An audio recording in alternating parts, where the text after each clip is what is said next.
Que Dieu bénisse pour l'approbation. Je voudrais vous inviter à prendre l'Ouvre avec nous pour que nous puissions ensemble voir quelques textes. Donc je vous invite également dans le livre, n'est-ce pas, de Psaume. Psaume chapitre 11 à partir du verset 3. Oui. Psaume 11, verset 3. Et ensuite nous allons avec d'autres passages bibliques. Voilà. Mais il est important aussi qu'avant que nous, n'est-ce pas, nous progressions, je voudrais vous donner le thème du jour. Quand les fondements sont renversés, le juste, que fera-t-il? Voilà. Dans le psaume 11, verset 3, dit ceci, que nous avons lu tout à l'heure, quand les fondements sont renversés, le juste, que fera-t-il? Donc, le thème se trouve dans le passage du jour.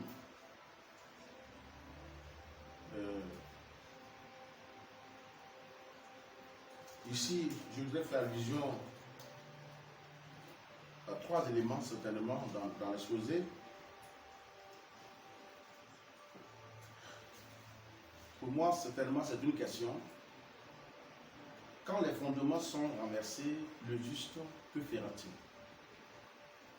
Je peux vous expliquer, vous dire que cela est pour moi certainement une question. Et nous allons essayer ensemble de répondre. Dans ce contexte-là, nous nous rendons compte que lorsque nous sommes dans une situation d'instabilité, et que la situation d'instabilité, n'est-ce pas,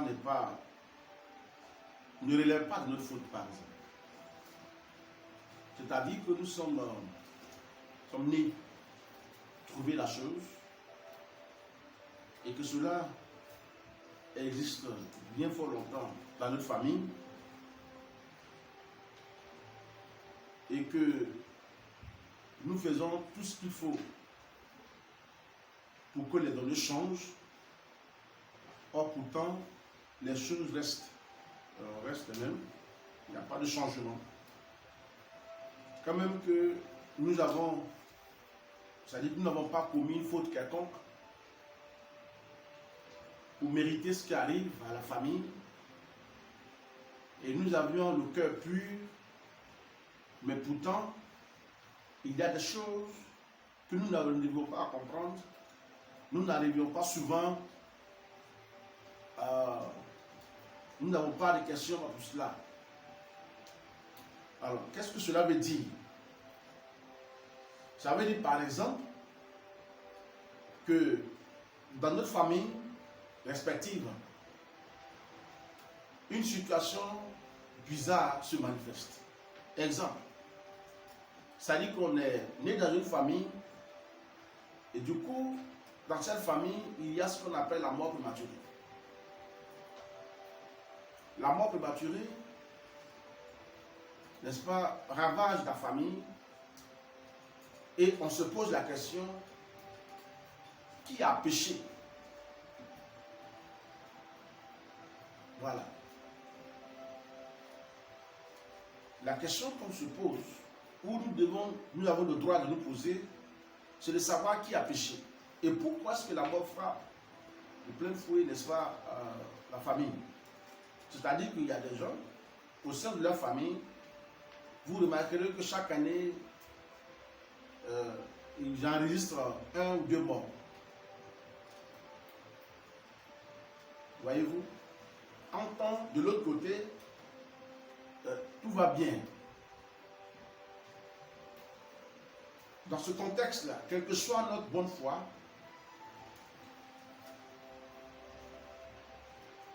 il nous arrive souvent de ne pas comprendre C'est-à-dire que la chose n'est pas de notre faute. On est né trouver cela. C'est en cela que le texte, n'est-ce pas, de Psaume 11, verset 3 dit, quand les fondements sont renversés. Pour moi, ici, quand on parle de fondement, je voudrais faire allusion au fondement de la famille. C'est-à-dire, de quoi notre famille est fondée. Et notre famille est fondée sur quoi? Je voudrais, comme je vous ai expliqué tout à l'heure, j'ai 3 éléments à vous exposer. La première des choses, c'est la question. La deuxième des choses, c'est que même s'il nous arrive de savoir sur quoi notre famille est fondée et que nous sommes impuissants face à la chose, si rien ne fait, la famille peut connaître toujours la mort. Tandis que nous sommes en Christ. Voilà. C'est à ce titre-là que je crois qu'il est important, n'est-ce pas, de progresser ensemble. Et le Seigneur pourra nous éclairer au fur et à mesure. Voyez-vous, frères et sœurs en Christ,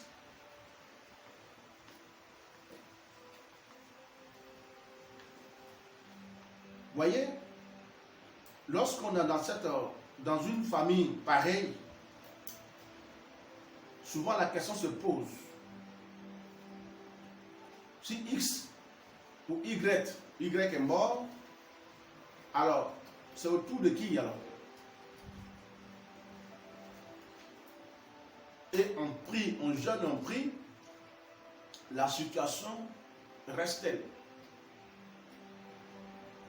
C'est pourquoi la question est posée en ce moment-là. Que fera-t-il? Qui? Le juste qui est de la famille, qui n'a pas participé à une quelconque malversation, par exemple. C'est à ce titre-là que il est important, n'est-ce pas, de nous asseoir et d'écouter, n'est-ce pas, le Seigneur nous parler. Parce que le Seigneur voudrait nous éclairer tant soit peu sur la situation pour que, en sortant, n'est-ce pas, de l'enseignement, on puisse tirer une conclusion. Mais on ne se limitera pas à tirer une conclusion. Certainement, après l'enseignement, les données doivent logiquement changer. Pour notre bien-être, bien sûr. C'est pourquoi le Seigneur a voulu que nous en parlons. Parce qu'il arrive des choses bizarres dans les différentes familles. Voyez-vous, c'est par ce titre-là que le Seigneur a bien voulu que nous nous adressions à vous aujourd'hui. Et je voudrais dire merci au Seigneur pour tous ceux qui sont à l'écoute maintenant, ou qui vont nous prendre la marche dans quelques minutes, ou dans quelques minutes. Ou bien qui, certainement, dans quelques heures, pourront avoir quelques informations liées à ce que nous sommes en train de vous donner maintenant. Que Dieu bénisse tous ceux qui sont à l'écoute. Et vous garde, n'est-ce pas, dans des creux de semaine. Voyez-vous, quand une famille connaît la mort prématurée, alors, souvent, on veut bien que les choses changent. Mais que fait-il faire pour que ça change? C'est la question que se pose. Je vous ai dit ceci, bien sûr, la famille, certainement, est fondée quelquefois sur les pactes. Quand un pacte est tissé, c'est-à-dire en Afrique, pour tous ceux qui m'écoutent maintenant, sachez que il y a eu auparavant nos devanciers.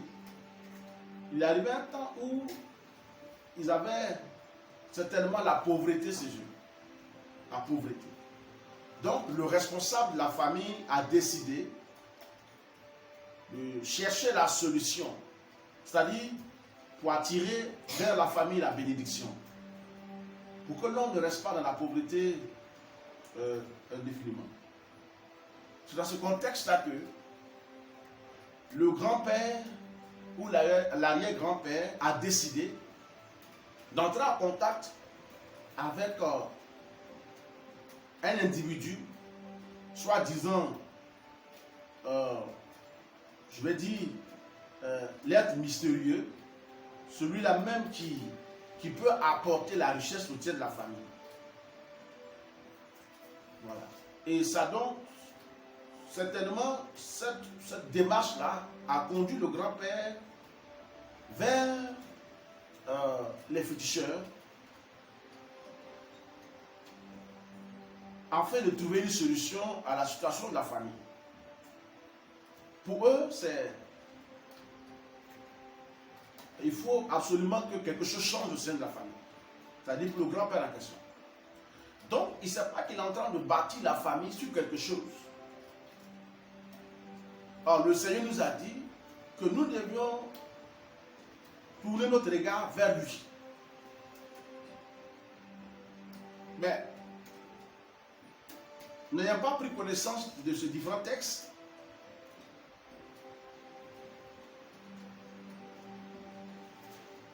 ne sachant pas que ceci existe, on a simplement fixé le regard, ils ont fixé le regard à cette époque. Quand je dis on, ça veut dire que fait partie, n'est-ce pas, ce sont nos aînés, nos dévanciers, qui, eux, à leur temps, cherchant donc à évoluer, voulant que la famille réussisse à tous égards, prospère, voulant que la famille marque leur histoire sur terre, alors sont allés dans les compromissions. Comme je vous le disais tantôt, allez voir certainement ces différentes personnes-là appelées magiciens, féticheurs, sorciers.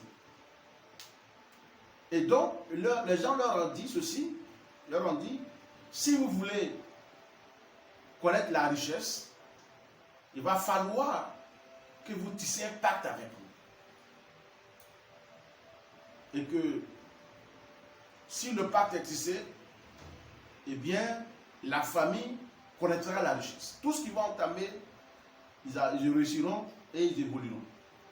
C'est à ce titre-là que les gens, n'est-ce pas, nos grands-parents à cette époque ont fait cela. Qu'est-ce qui se passait?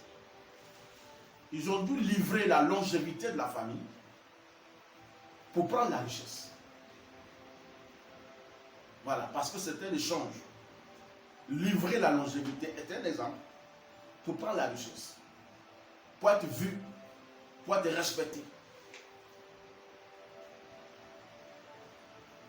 C'est à ce titre-là que, sans le savoir, ils étaient en train de fonder la famille, n'est-ce pas?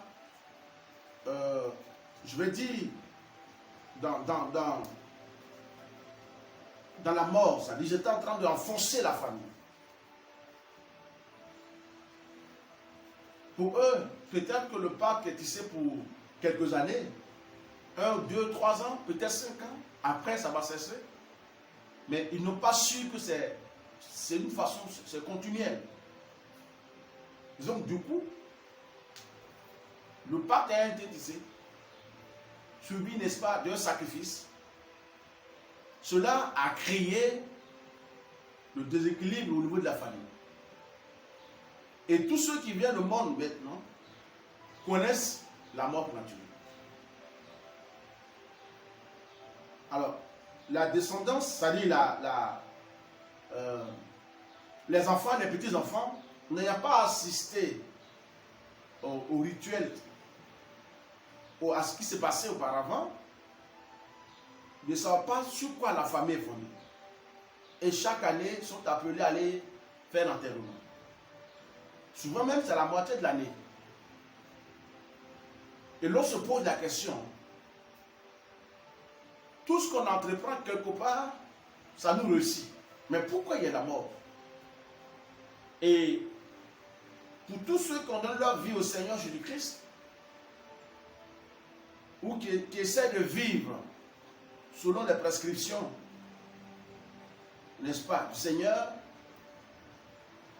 n'ayant pas commis un crime quelconque, espèrent à la longévité.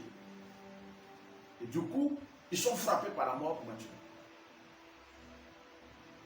Et l'on pose la question à savoir, que avons-nous fait, n'est-ce pas, pour mériter ces choses? Frère, c'est parce que la fondation de la famille, elle a été mal faite. Voyez-vous? Et il y a des réclamations tout le temps.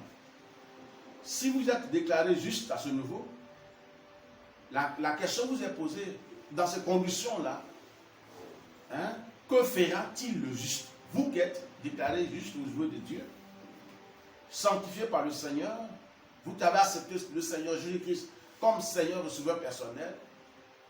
La question vous est posée, que ferez-vous dans cette affaire-là? Que ferais-je face à cette affaire? Est-ce qu'on a la possibilité, le pouvoir de changer les choses? C'est là que la question survient. Voyez-vous? Je dis à quelqu'un, oui, il y a la possibilité de changer. Nous avons la possibilité de renverser la vapeur. En ce moment-là, il faut-il refonder la famille?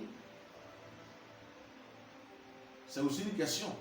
Il n'est pas du tout facile de refonder une famille. Ce n'est pas du tout facile.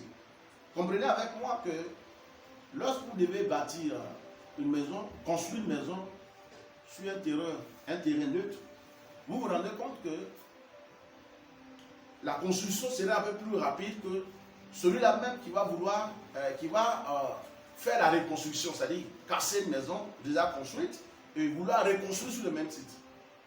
Cette personne prendra du temps pour le construire. À cause du fait qu'il y a deux activités. Détruire et ensuite construire. Ce n'est pas une chose facile. Et le Seigneur Jésus-Christ veut nous éclairer sur cela. Voyez, le Seigneur a dit à Jérémie, je t'ai appelé, n'est-ce pas, afin que tu détruis, hein, tu abats, tu ruines, afin de quoi? Construire ou planter. Mais détruire et reconstruire n'est pas une chose facile, comme je vous l'ai dit. Si nous sommes dans une famille pareille, Dieu certainement nous interpellera, ou il sera en train de nous interpeller comme il le fait maintenant. Et il va interpeller ceux qui, n'est-ce pas, ceux qui prendront comment nous prendrons en marche à partir de cet instant précis, ou ceux-là même qui sont déjà en contact avec nous maintenant. Et pour que nous soyons éclairés sur ce qui se passe. Si nous sentons que la mort qui provient de la famille n'est pas une chose qui a commencé aujourd'hui, que depuis longtemps, et que nous voulons que les données changent,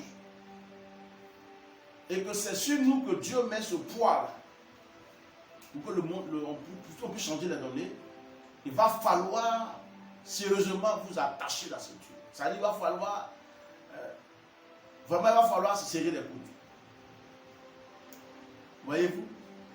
Mais Dieu donne au sein de la famille une personne. Ça peut être une femme comme un homme.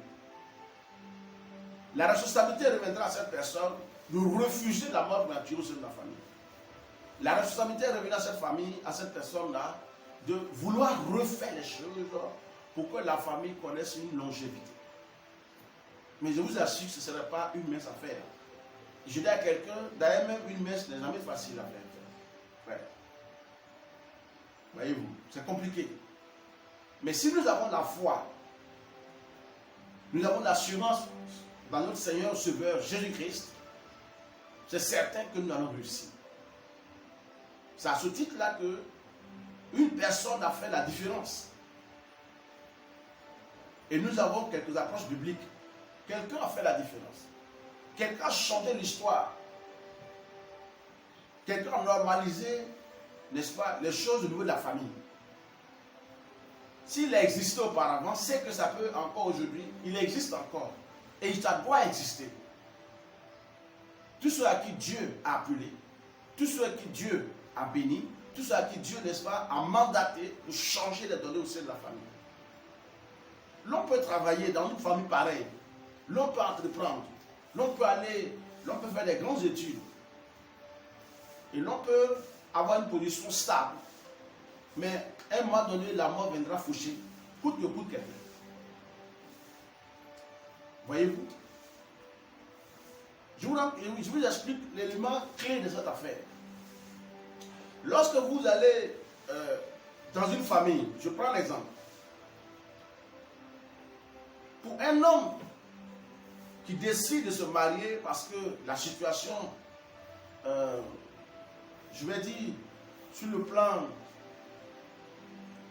social est normalisée, et que l'on décide de se marier, si vous entrez dans une famille que vous ne savez pas qu'il y a la mort prématurée, aussitôt vous êtes rentré au sein de la famille par le lien de mariage, eh bien, vous êtes aussi ciblé.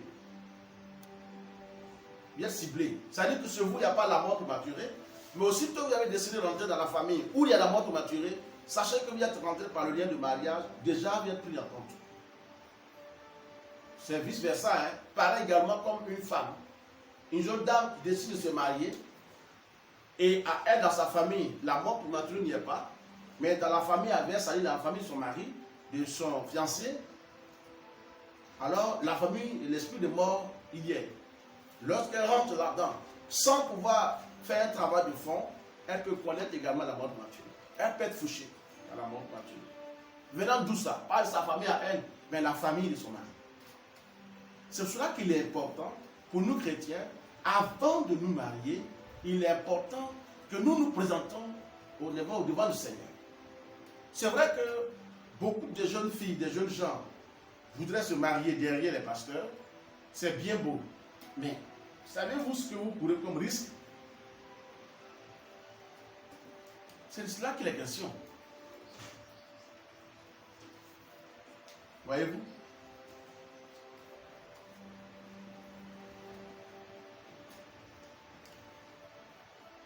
C'est à ce titre-là que je voudrais dire à quelqu'un, à tous ceux qui m'écoutent maintenant, soyez rassurés parce que Dieu n'abandonne personne. Il y a toujours une solution quelque part. Dieu ouvre une fenêtre pour nous donner ces révélations pour que nous puissions réussir dans la vie active. Si nous le voulons bien, c'est à ce titre-là que je voudrais vous inviter à lire un deuxième passage avec moi. Voyez-vous, le deuxième passage se trouve dans 1 Samuel 17. Voyez, 1 Samuel 17, verset 25. Logiquement, ça se poursuit, hein? Mais nous allons lire seulement un seul verset. Sinon, de Samuel 25, c'est-à-dire 1 Samuel 17, verset 25, ça prend fin à 51. Mais ça sera une longue lecture, donc nous allons raccourcir les choses. Nous allons nous contenter seulement d'un seul verset. Mais vous expliquez le contenu, n'est-ce pas, du reste, sans pouvoir lire. À moins que vous preniez note sur vous, afin de relire cela après. Mais pendant que je suis en train de vous expliquer, vous donner cette révélation, si vous faites la longue lecture, vous risquez de ne pas saisir ce que je suis en train de vous dire. Parce que vous pouvez lire sans rien comprendre. C'est pourquoi, lisez seulement que le 1 Samuel 17, verset 25b, et laissez laissez les autres versets jusqu'à 45, après vous allez lire. Je pourrais faire un petit commentaire, mais suivez-moi. Dans Samuel 17, verset 25, dit ceci. L'avez-vous vu s'avancer contre nous? Du l'un d'eux, il vient encore et insulte Israël. Celui qui le tuera recevra de grandes richesses de la part du roi et qui lui donnera en plus sa propre fille en mariage et il exonérera toute sa famille d'impôts. voyez? Il exonérera sa famille d'impôts.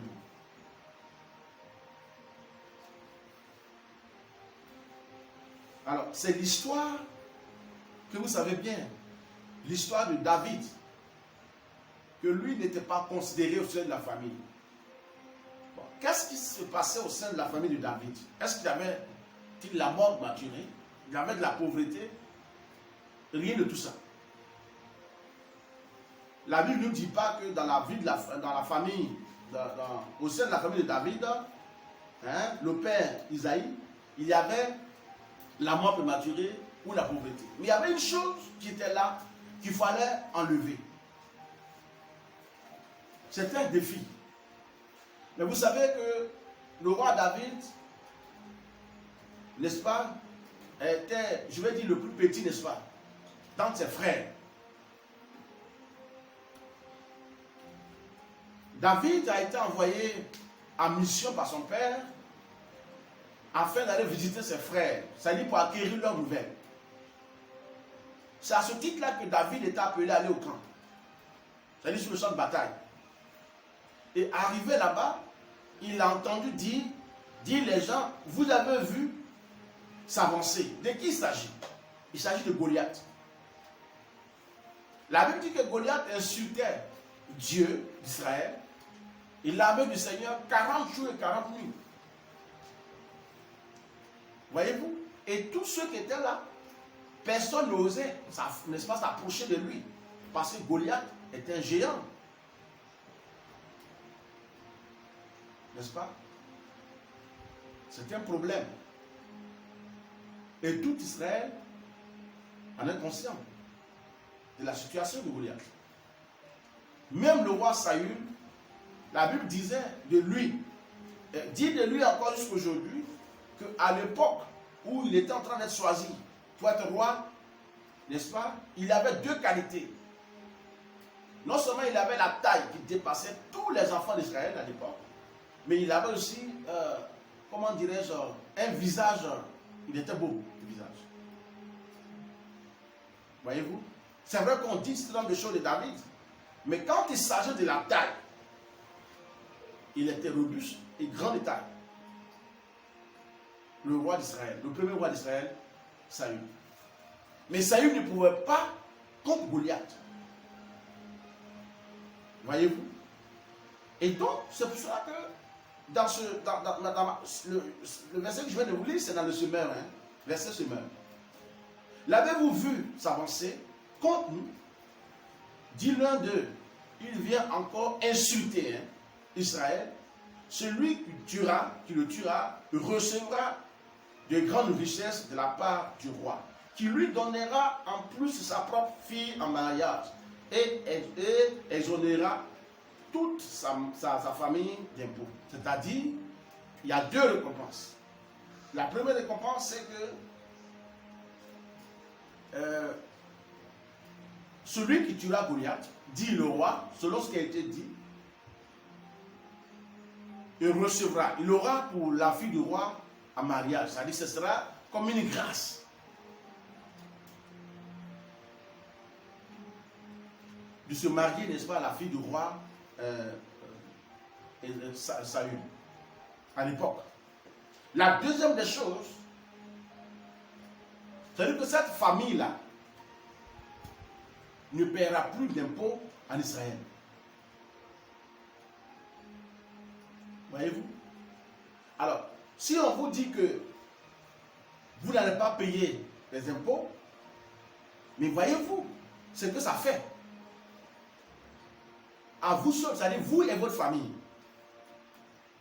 Mais qui est celui-là qui va donner cette liberté, cette délivrance à sa famille?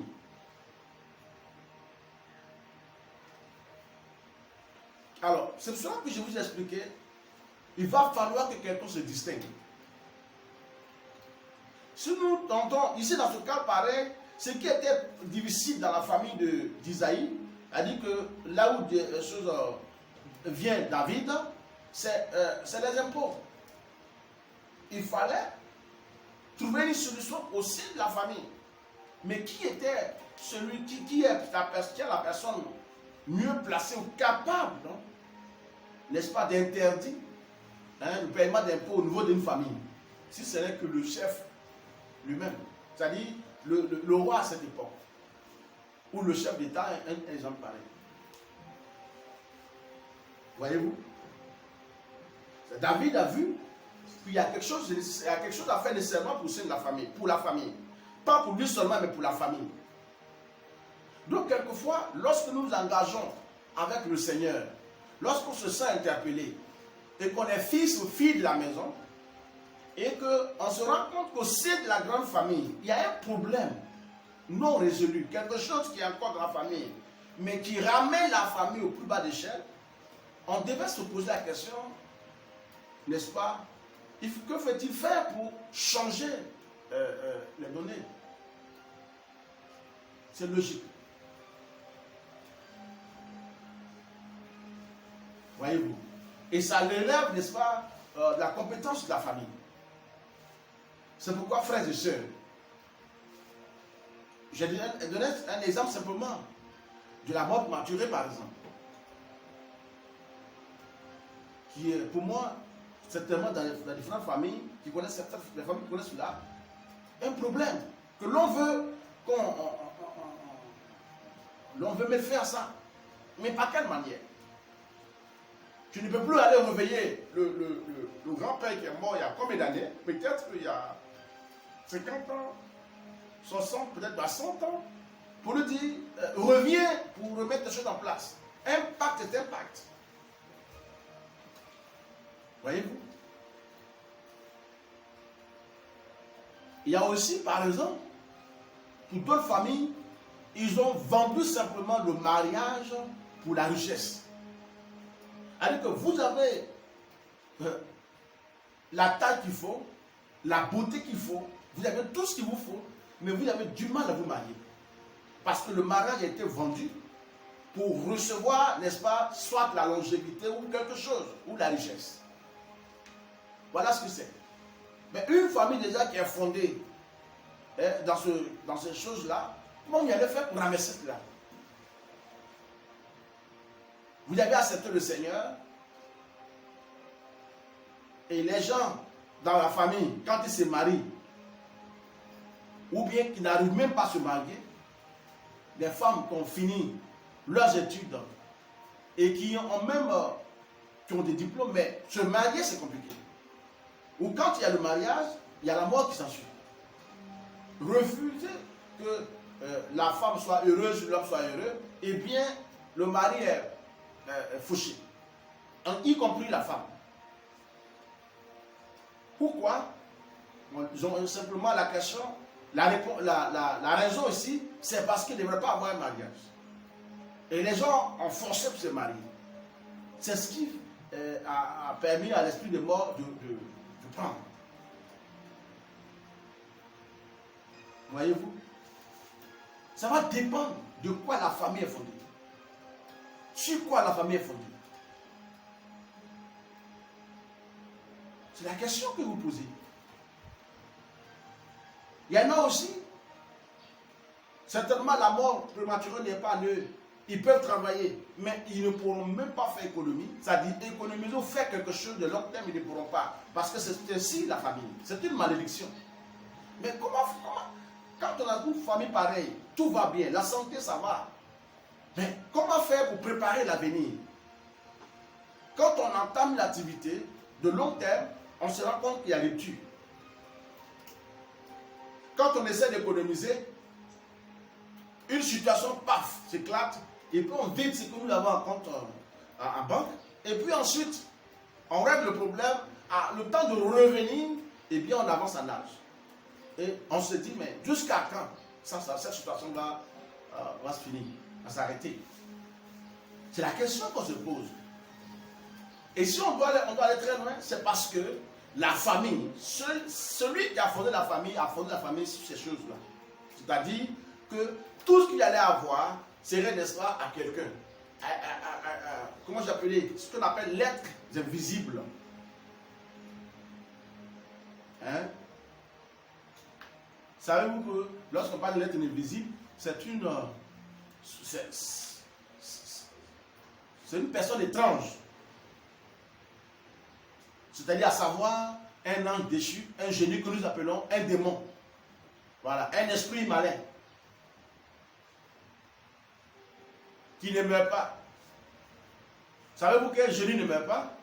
Un ange déchu ne meurt pas. Un esprit malin ne meurt pas.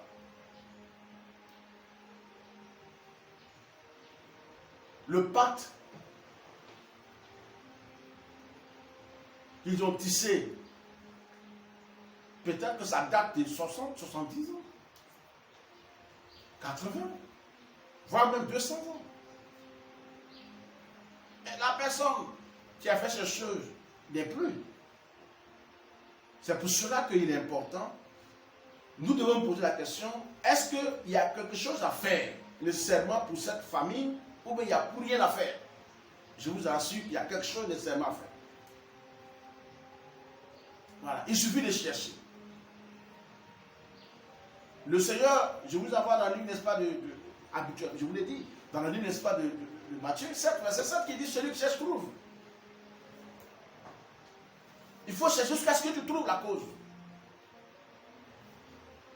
C'est pourquoi, frères et sœurs, David est un exemple.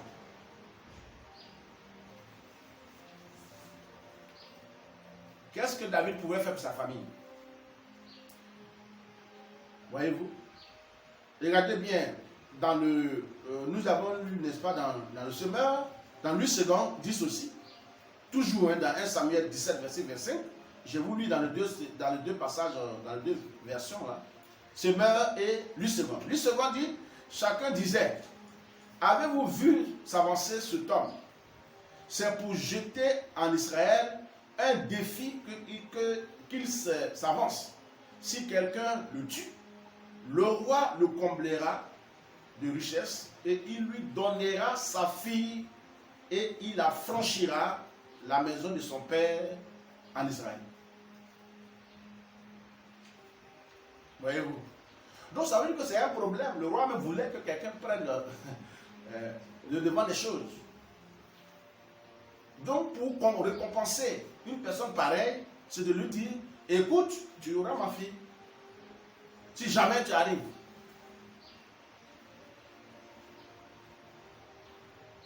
Mais dans le cas pareil, dans notre cas, si vous êtes dans la situation pareille ou familiale, qu'est-ce que vous allez faire? Vous dites, j'aurais quoi comme récompense? Vous aurez pu sauver la famille par votre, comment vous appelez ça? Par votre engagement, votre détermination. Voilà. Vous avez la charge de sauver la famille. Et qui dit la famille, dit la nation tout entière, parce que la famille, c'est tout dans une nation. Voyez-vous? Il y a des gens qui disent ici, par exemple, qui est sous ce joug de cette malédiction, n'est-ce pas, de non-réussite. Ils peuvent voyager, la porte de voyage leur s'ouvre. Ok. Mais imaginez-vous qu'il y a des gens qui vont partir. Ils vont quitter, par exemple, la Côte d'Ivoire et qui vont se retrouver ailleurs dans un pays ou dans un continent. Mais je vous assure qu'ils vont tout faire. Ils feront tout ce qui est possible pour réussir. Mais vous allez vous rendre compte qu'il y a des gens même, si vous les trouvez là-bas, vous verrez que ceux qui sont, c'est encore plus mieux qu'eux. Et d'autres, même parce qu'ils n'ont pas la possibilité de revenir au pays, restent longtemps. Et ensuite, on se dit, mais attends, pourquoi est-ce qu'ils ne veulent pas venir au pays? C'est parce qu'ils n'ont même pas la possibilité de venir. Voyez-vous? Je voudrais dire merci au Seigneur. Merci au Seigneur. Parce qu'il ne suffit pas de voyager. Mais voyez-vous, vous allez regarder juste à côté de vous, vous allez voir que vous avez vos amis qui, eux, ne connaissent pas ces genre de choses. Tout ce qu'ils entreprennent, ça leur réussit. Et vous vous dites, tel n'est pas chrétien par exemple, tel ne fait plus ça, tel ne fait pas ça. Mais pourquoi ça marche? Et tandis que chez nous, on a du mal à joindre les deux. C'est parce que vos différentes familles n'est pas fondées de la même manière. Pas fait de la même manière. Il y a des gens que avant même que leur famille ne connaisse l'élévation, il leur a été demandé de livrer une vie humaine, c'est-à-dire de livrer quelqu'un.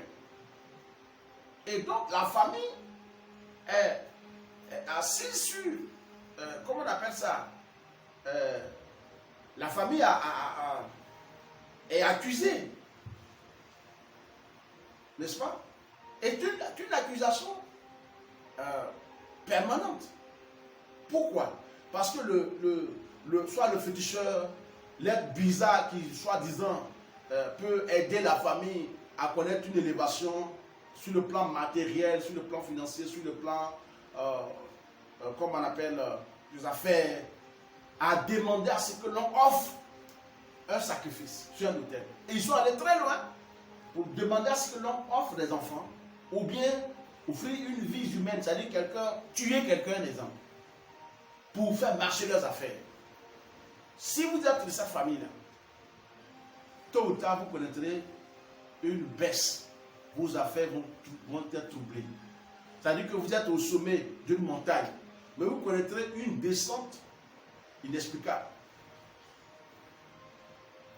Comment vous expliquez quelqu'un qui a combien d'immeubles et après se retrouve dans une cour commune, aller dans une cour, dans un bac à tir? Comment ça s'explique ça? Hein? Quelqu'un qui avait un compte bancaire garni, quelqu'un qui a fait tout. Si sa richesse vient, c'est-à-dire que ce n'est pas bien mal acquis, elle les a. Mais ces enfants pourront progresser au fur et à mesure. Il y a des gens, viens les voir. C'est comme s'ils n'avaient jamais attrapé un billet de 10 000. Ce que je dis là, vous pouvez faire le constat. Hein. Allez voir. C'est parce que la famille a connu quelque chose de bizarre. C'est ce qui a permis aux êtres maléfiques de revenir à la charge. Leur crédit ne reste pas à l'étranger, frère. Il ne faut pas avoir affaire à un génie. Hein. Tu as comploté avec un génie qui vient des eaux, d'une montagne, d'une forêt, n'est-ce pas? Et que l'interprète de ce génie a dit, livre temps, si vous le faites, tôt ou tard, vos familles connaîtront une chute. Je vous assure. Parce que le Dieu que j'adore, le véritable Dieu, il est le seul juge. Et quand il s'élève, selon l'accomplissement du temps, alors il pourrait, n'est-ce pas, tirer un trait là-dessus. Et votre famille connaîtra, n'est-ce pas, une descente musculée au plus bas de l'échelle. C'est pourquoi je crois bien que ce passage dont nous venons de lire, la personne qui a osé vous dit ok, si ce n'est ainsi, si on doit donner, le roi doit donner sa fille en mariage, et ensuite, il doit franchir, comment on appelle cela, la famille en Israël, dans son pays, en ce qui concerne les impôts, eh bien, ça vaut le coup. Je peux tenter. C'est pour cela que David s'est lancé contre Goliath. Mais David ne faisait pas la taille de Goliath.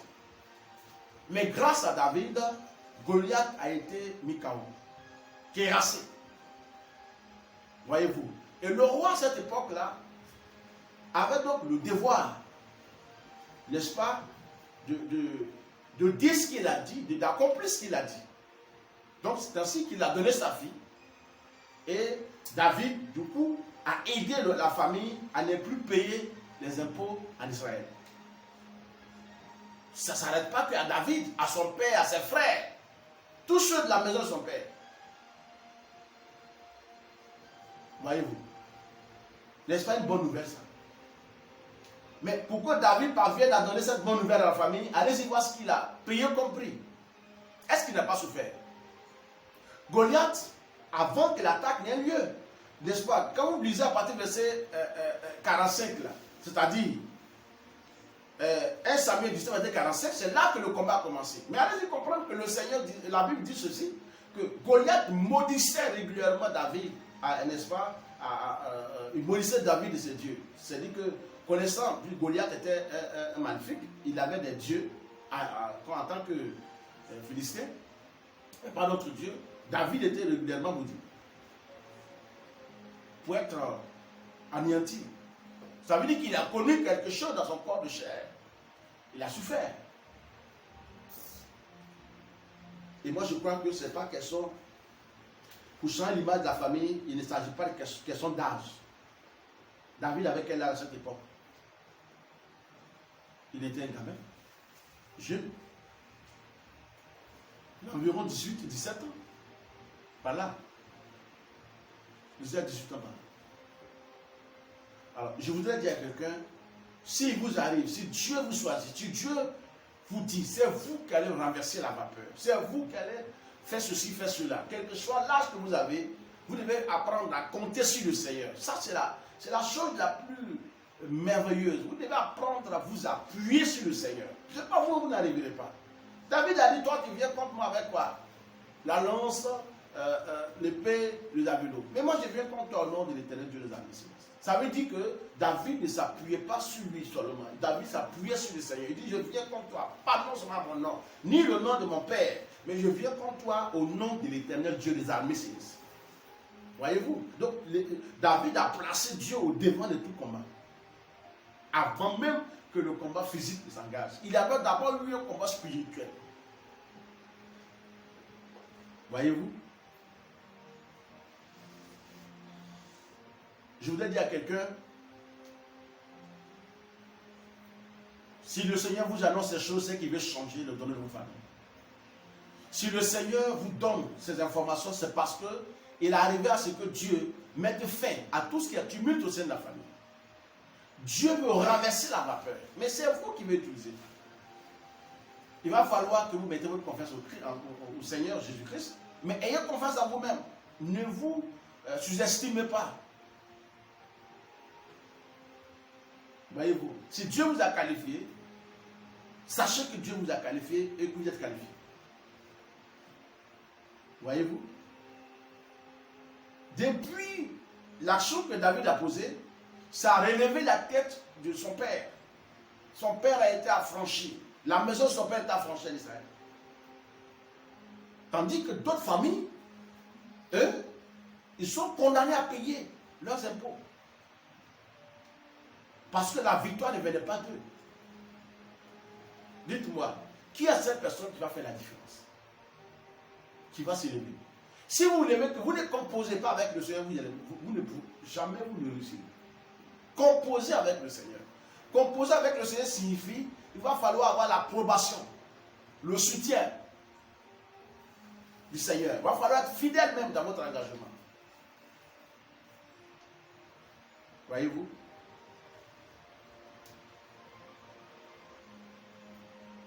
Le problème, c'est que le Seigneur nous donne des orientations, des directives. Quelquefois, on refuse.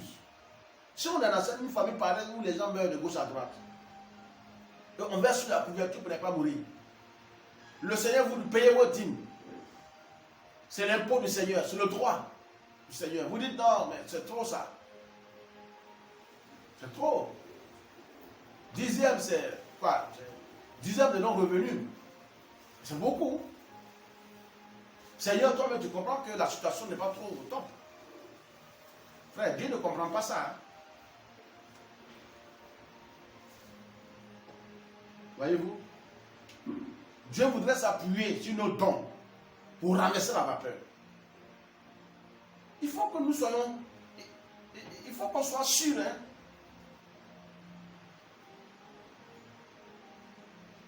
Aucun combat ne peut être mêlé.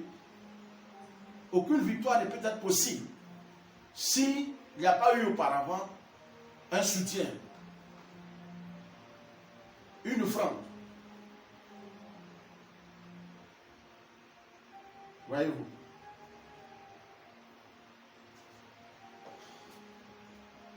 Je voudrais bénir le Seigneur pour vous qui m'écoutez, vous qui êtes attentifs.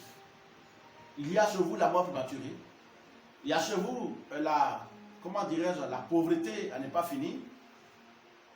Voyez-vous? Quand une seule personne travaille, bien attendez là. S'il y a seul à travailler dans votre famille, pensez-vous que vous pouvez relever le défi? Il vous serait impossible là. Même si vous êtes appelé à fonder votre famille, vous aussi. Vous choisissez de vous marier, vous avez vos enfants, vous. C'est ce qu'on appelle la famille restreinte.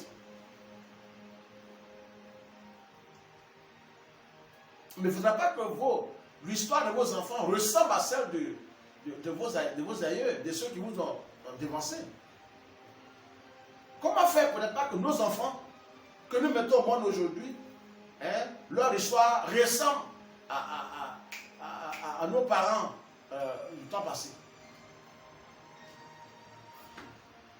On dira non, c'est manque d'organisation. Il n'y a pas d'organisation. Organisez-vous comme vous voulez. S'il y a une malédiction qui n'est-ce pas,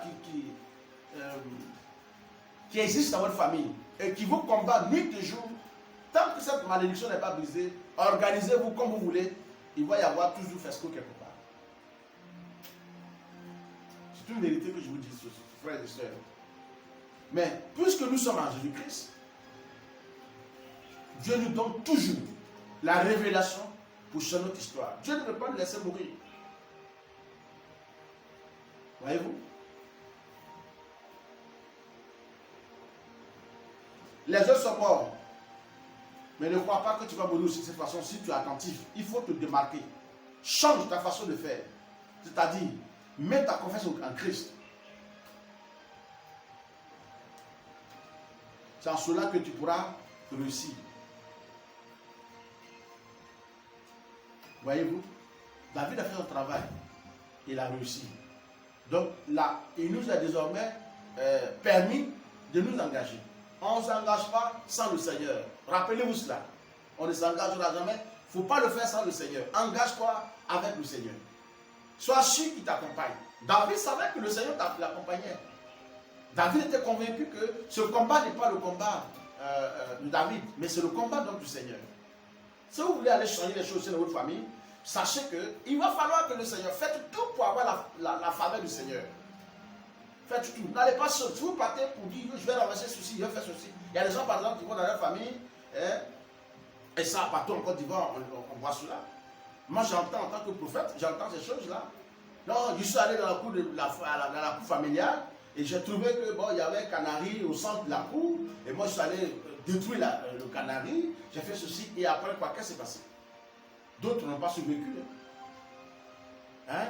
J'ai appris que non, il y a un arbre au sein du village, et bien, c'est là que bon, la famille est fondée, et c'est là que tout marche. Et puis, bon, je suis allé attaquer, et puis, bon, qu'est-ce qui s'est passé? Il ne faut pas bouger sans que Dieu ne t'a donné l'autorisation. Ça s'appelle composer avec le Seigneur. Voyez-vous? Allons vite dans le livre d'Apocalypse. Apocalypse 22 à partir du verset 16b dit ceci. Apocalypse. Prenez note et puis bon, nous allons progresser. Vous qui m'écoutez depuis partout dans le monde entier. Prenez note s'il vous plaît. Apocalypse 22 verset 16b dit ceci. Moi, Jésus, j'ai envoyé mon ange pour vous attester ces choses. Dans les églises, je suis le rejeton et la postérité de David, l'étoile brillante du matin. Regardez bien. Il y a deux éléments qu'il faut remarquer. Le rejeton et la postérité de David. Prenons ces deux éléments. Bon, le Seigneur se réclame de qui? De David. Il sait qu'il vient de la famille de David, mais parce que David a marqué son histoire. Il dit, je suis le rejeton. Voyez-vous? Cela nous donne une révélation. Par exemple, nous pouvons prendre un objet tel qu'un arbre. Un arbre qu'on a battu. L'arbre est battu, le tronc d'arbre est là. Vous savez qu'au centre du tronc d'arbre, une fois battu, il est impossible à ce que dans ce tronc d'arbre-là, qu'il y ait des rejetons au milieu. Les rejetons sortent tout autour, c'est-à-dire dans les aisselles. Ils sortent n'est-ce pas, tout autour, n'est-ce pas, du tronc d'arbre. C'est là que souvent, le tronc d'arbre se sorte à plusieurs. Dans ce tronc d'arbre, on a quelquefois des fleurs qui poussent, on a quelquefois des feuilles qui apparaissent, et il y a aussi des branches qui sortent à partir de là. Voyez-vous, ces branches-là pourront remplacer valablement le tronc qui n'est plus opérationnel. Qui est ce rejeton-là? Ça veut parler, n'est-ce pas? Le tronc représente soi-disant le grand-père, un exemple que je donne. Et puis, comment vous appelez ça? Les rejetons sont soit les fils ou les petits-fils. David, le Seigneur Jésus-Christ le réclame. Mais un peu plus loin, vous allez vous rendre compte qu'il ne s'agit pas seulement de David, mais il va aller loin. Ici en disant, je suis le rejeton et la postérité de David.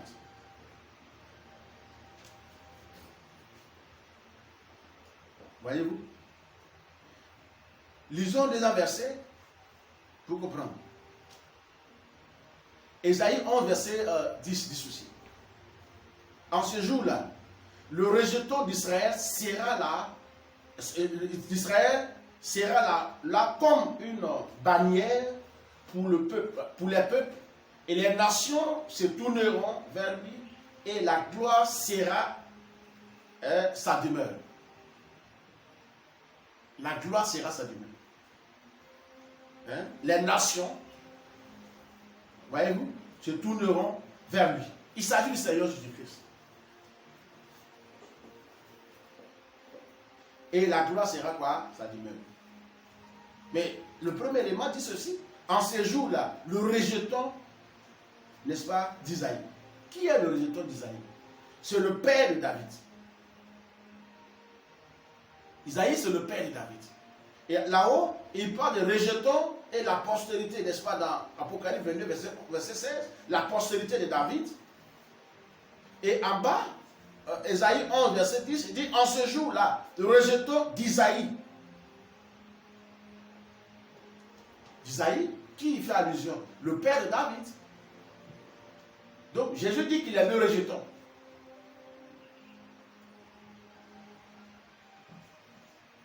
Parce que dans la famille de David et d'Isaïe, il a eu une transformation, un changement. C'est important. C'est très important.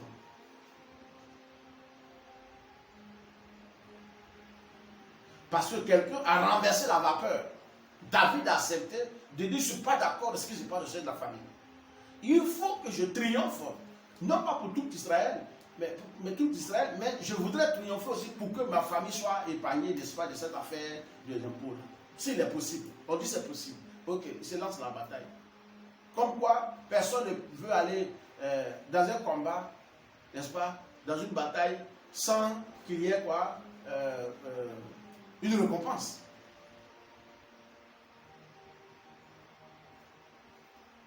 Voyez-vous?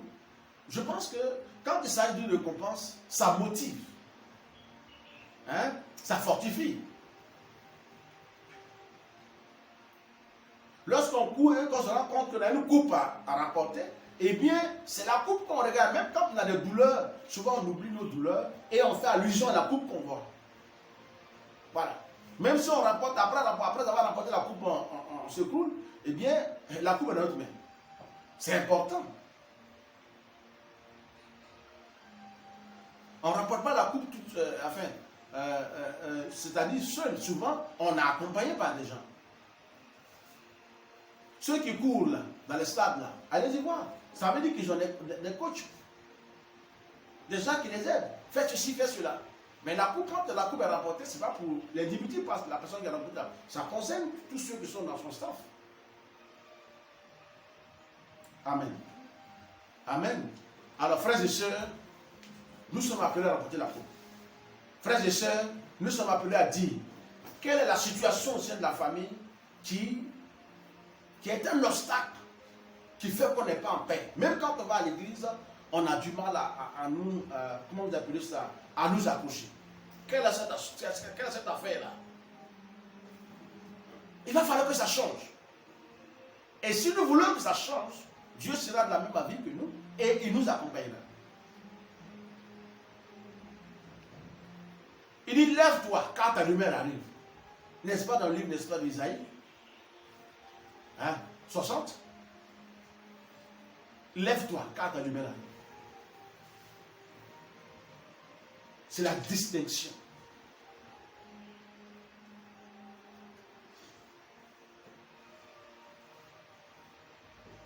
J'ai expliqué la dernière fois, si une malédiction est rentrée dans une famille, pour que l'on vienne à ôter la malédiction, chercher à comprendre, la malédiction est passée par quoi?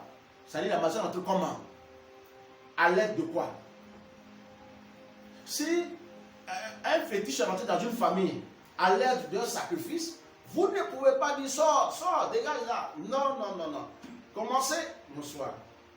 Commencez à détruire d'abord. Faites d'abord votre offrande à Dieu. Préparez-vous. Avant même que vous attaquez, n'est-ce pas, à la situation. Il y en a qui prient et qui ne se présentent même pas à l'éternel Dieu avec quelque chose dans la main. Mais non, ce n'est pas suffisant. C'est pour cela qu'il y a des situations bizarres que nous ne comprenons pas. Frères et sœurs, je ne serai pas long. Mais je voudrais dire à quelqu'un. David a fait la différence. David a fait la différence. Vous aussi, vous pouvez faire. Voyez-vous, vous pouvez faire la différence.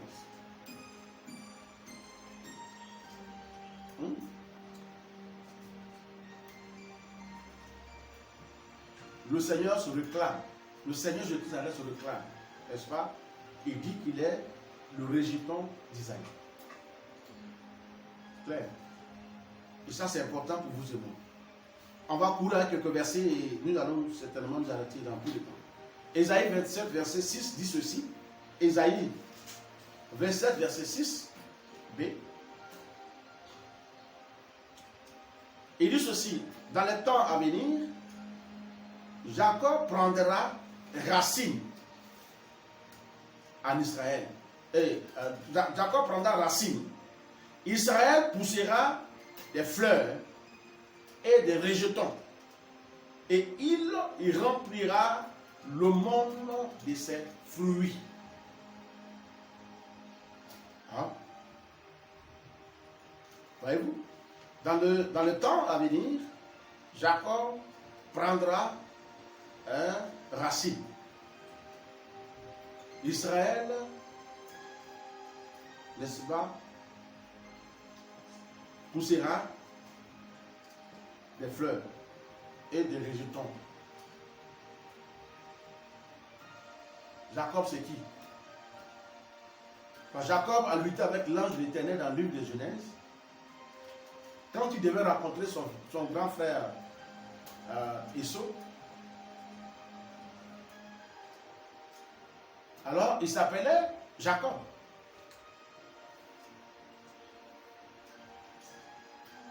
Mais après avoir lutté avec l'ange de l'Éternel,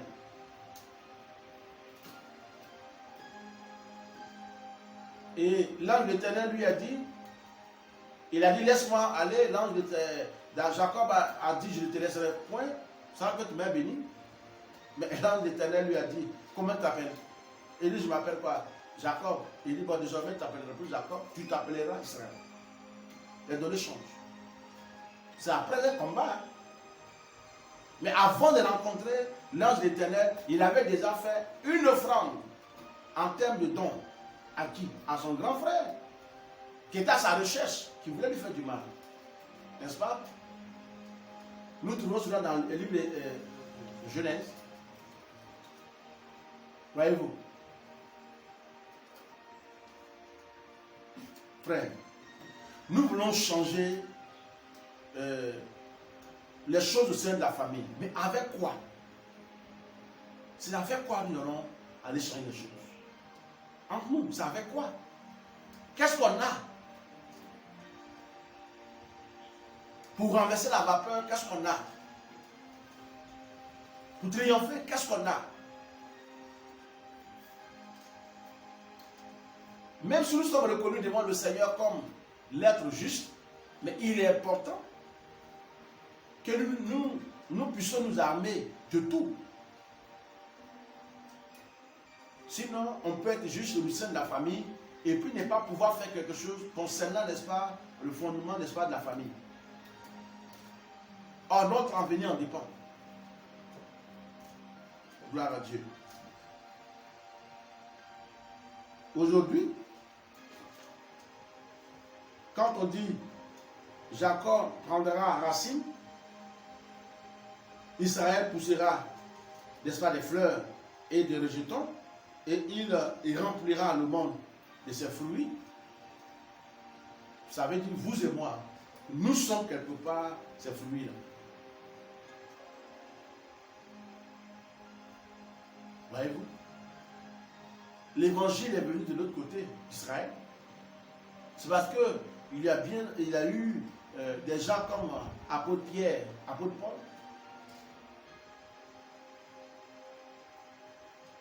Et qui ont continué l'œuvre après le Seigneur Jésus-Christ. C'est ce qui fait qu'aujourd'hui, vous et moi, nous avons la possibilité de prêcher l'évangile. Gloire à Dieu.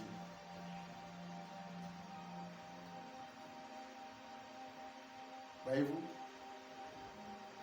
Alors, pour tous ceux qui vont vouloir changer, on vous appellera, n'est-ce pas? Vous avez deux types de noms. Un, soit on vous appelle le rejeton, soit on vous appelle que vous êtes un rameau.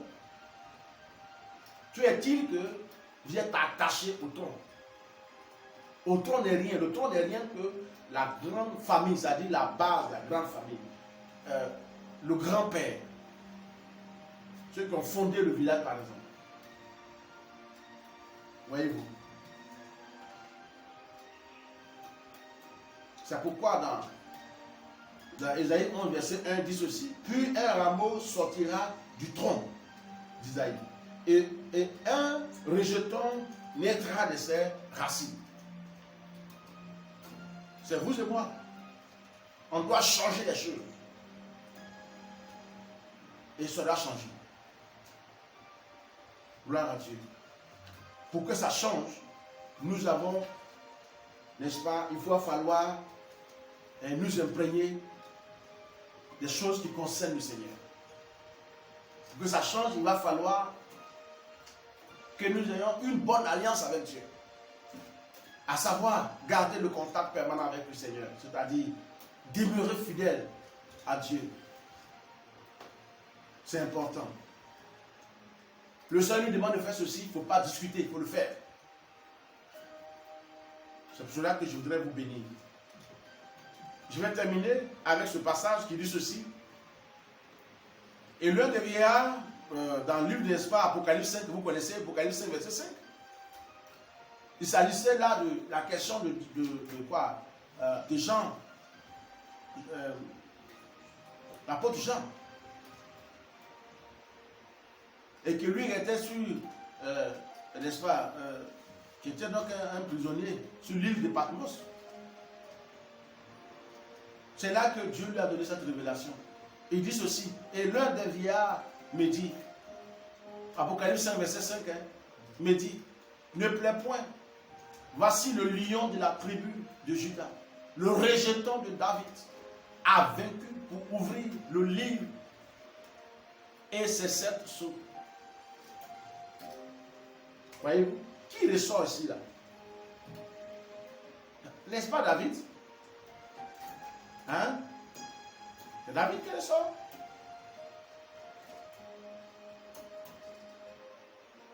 Le rejeton de David a vaincu. Sur le plan humain, le petit-fils de David. C'est cela sur le plan humain. Le petit-fils de David a vaincu pour donner enfin la paix au monde, la tranquillité au monde. Est-ce qu'on pourrait vous appeler ainsi? Le petit-fils d'État.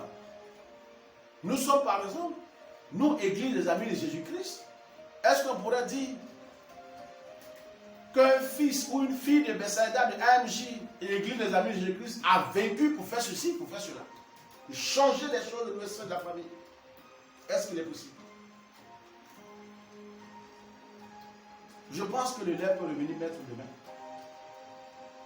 Si le lèvre apprend. Gloire à Dieu. Voyez?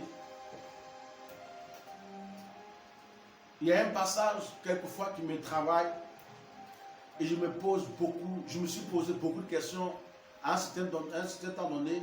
Ça date de je ne sais combien de temps. Mais je vois que c'est une réalité, ça fait peut-être au-delà de 10 ans, 15 ans par là, 17 ans par là. Je me pose beaucoup de questions, mais j'ai eu la réponse. Mais pendant que nous progressons avec le Seigneur, on constate ces éléments-là dans la vie de nos frères et sœurs ou dans la vie courante. Et la réponse, vous l'avez, je peux vous l'exposer ici. Psaume 82, verset 5 à 7, dit ceci. Psaume 82, verset 5 à 7. Il dit, ils n'ont ni savoir, ni l'intelligence. Ils marchent dans les ténèbres. Tous les fondements de la terre sont ébranlés. Verset 6. J'avais dit, vous êtes des dieux. Vous êtes tous les fils de Très-Haut. Verset 7. Cependant, vous mourriez comme des hommes. Vous tomberez comme un prince quelconque. J'avais dit. Mais comment est-ce qu'on peut avoir cette qualité-là? Cette immense joie d'être appelé Dieu. Et puis on meurt dans le désordre. Frère, est-ce qu'en effet un Dieu meurt? Par définition, Dieu c'est un être divin. Hein? Donc, Dieu en guillemets. Ce qui veut dire qu'on ne peut pas être fils de Dieu. On ne peut pas marcher comme Dieu l'entend. Et puis mourir quand n'importe quelle situation se présente à nous. Il a dit, 1000 tomberont à votre gauche, 10 000 à droite, vous ne serez pas à terre. Frère, ça, ce n'est pas pour tout le monde. Comment faire pour ne plus connaître ces choses dans le sein de la famille? Il y a un travail de fond à faire. Une prochaine fois, je reviendrai là-dessus. Je vais vous donner quelques exemples pour que la mort prématurée, tout ce qu'on connaît comme difficulté au sein de nos familles respectives, n'est-ce pas, dans le précieux de notre Seigneur Sauveur Jésus-Christ, s'arrête. Nous avons la foi. Voilà, nous avons la foi. C'est vrai qu'on dit Dieu a donné, Dieu a repris. Mais quelquefois, ce n'est pas Dieu qui a repris. C'est l'homme qui a été précipité. Voilà. C'est pourquoi je voudrais vous dire ceci. Cette même parole est reprise dans le livre de Jean 10, verset 34, que vous savez bien. Ça a été repris par le Seigneur Jésus. Il a dit, le Seigneur Jésus leur a dit, Jean 10, verset 34, il dit, Jésus leur répondit, n'est-il pas écrit dans votre loi, j'ai dit, vous êtes des dieux? Jésus leur a dit, d'où vient, n'est-ce pas, la base même fondamentale, n'est-ce pas, vous savez de ce passage-là. Hein? Donc moi je pense que quand on dit qu'on est chrétien et qu'on est fils du Très-Haut, nous devrions chercher à nous approcher, à découvrir ce nombre de choses avec le Seigneur pour éviter de tomber comme tombent les gens qui ne sont pas en Christ. Pour moi c'est ça. Comprenez que c'est avec joie et avec honneur que je voudrais, n'est-ce pas, que j'ai pu vous partager ces choses. Et je voudrais effectivement que l'occasion que vous ait donnée d'entendre ces choses, vous vous appuyez pour dire, Seigneur, que ferais-je pour changer les choses au sein de ma famille? Même si vous ne pouvez plus ramener les choses passées au sein de votre famille, mais en ce qui concerne votre famille restreinte, il y a quelque chose à faire pour ne pas que vos enfants meurent de la sorte. Voilà. Souvenez-vous que David n'est pas... Aucun soldat n'a pu éliminer David. David est mort après avoir, n'est-ce pas, après qu'il soit rassasié les jours sur terre. David n'a pas été... Personne n'a précipité la mort de David. Les gens ont essayé, ils n'ont pas pu tuer David. N'est-ce pas?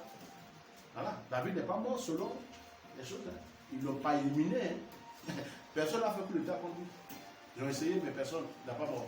Pourquoi? Parce que David savait fonder ces choses-là. Le Seigneur a appelé l'homme selon mon cœur. Ce qui veut dire que c'est quelqu'un qui savait reconnaître ses fautes devant sa face. Quand on dit David a fait ça, il ne discute pas de tout. Il se plie. Et Dieu dit celui-là, il le connaît.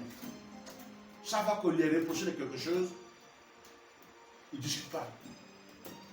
Face contre terre, David faisait. Il aimait faire ses dons. Donc quand le Seigneur l'a gardé, à ce qu'il quitte la terre des hommes après un long moment. Parce qu'il a passé un temps. C'est pourquoi ce matin, je voudrais m'arrêter là pour vous dire ceci. Frères et sœurs, levez-vous. Et vous n'avez pas à juger vos familles. Ce n'est pas à vous de dire mon grand-père était comme ça, mon arrière-grand-père. Vous n'avez pas le droit. Peut-être que si vous étiez à leur époque, vous seriez en train de faire plus que. Donc, vous ne les jugez pas. Ce qui est demandé, c'est de poser la question au Seigneur. Et si vous avez la réponse, et si vous voulez avoir plus d'informations, eh bien, vous aurez, vous pouvez poser ce nombre de questions parce que vous avez certainement sur nos réseaux sociaux, sur notre Face, certaines informations. Et le service certainement de la communication se chargera de transmettre vos questions. C'est pourquoi je voudrais bénir le Seigneur pour l'occasion qui m'a été donnée, n'est-ce pas, de partager la parole de Dieu avec vous. Je prie afin que Dieu fortifie quelqu'un dans votre famille. Je prie que Dieu choisisse toute personne. Et si c'est vous, soyez honnête avec Dieu. Soyez honnête avec vous-même. Vous ne mourrez pas. Vous voyez, Dieu ne mourrez pas. Quelqu'un s'est levé, il a ramassé la vapeur, il n'est pas mort. Le nom de Gédéon, la livre des juges. Il s'est levé parce qu'il y avait un problème au sein de la famille. Dieu voulait être avec Gédéon, mais il dit, dans la maison de ton père, il y a quelque chose. Les jours à venir, on va voir cela.